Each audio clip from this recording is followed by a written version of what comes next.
स्वागत छ सम्पूर्ण साथीहरूलाई। यदि तपाईँ जापानमा नयाँ हुनुहुन्छ र जापानबाट नेपालमा कसरी रेमिटान्स गर्ने भन्ने विषयमा सोचिरहनु भएको छ भने तपाईँको लागि यो भिडियो महत्त्वपूर्ण हुनेछ। किनभने यस भिडियोमा स्माइल रेमिटेन्समा जेपी ब्याङ्कबाट पैसा कसरी लोड गर्ने र स्माइल रेमिटेन्समा लोड गरेको मनी कसरी नेपालको खातामा रेमिट गर्ने भन्ने विषयमा रहेको छ। यदि तपाईहरुलाई यसको बारेमा अलरेडी जानकारी छ भने तपाईहरु यो भिडियोलाई स्किप पनि गर्न सक्नुहुन्छ। यदि नयाँ हुनुहुन्छ भने कृपया भिडियो अन्तिमसम्म हेरेर साथ दिनुहोला र च्यानललाई सब्स्क्राइब पनि गरिदिनु होला र भिडियो अन्य साथीहरुमा शेयर पनि गर्न नभुल्नुहोला। ढिलो नगरी भिडियो सुरु गरौँ। सबैभन्दा पहिला स्माइल एप खोलौँ र स्माइल मोबाइल रेमिटेन्स एप खोलिसकेपछि तपाईहरुले तीनटा अप्सन देख्नुहुन्छ, डिपोजिट, रिपोर्ट डिपोजिट र रेमिट। डिपोजिट गर्नको लागि डिपोजिटमा जानुपर्छ।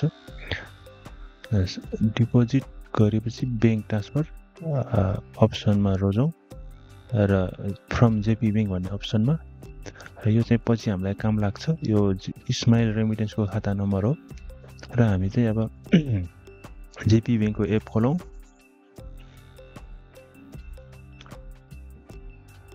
र हामी बीचको अप्सनमा गएर सबैभन्दा फर्स्टको अप्सनमा जाउँ।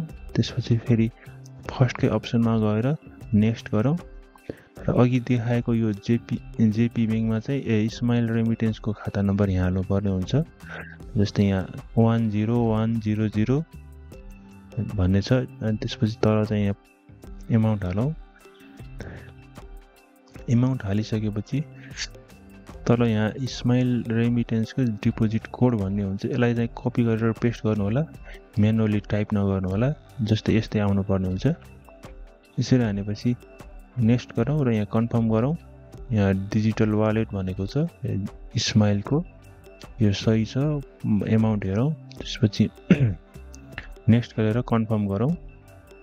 आफ्नो भेरिफिकेसनको लागि चाहिँ कोड हानौँ। कोड हानिसकेपछि तपाईको स्माइल खातामा चाहिँ पैसा ट्रान्सफर भइसकेको छ र केही समयपछि चाहिँ नोटिफिकेसन आउँछ ब्यालेन्स अपडेट भनेर, र खोलेर हेरौँ।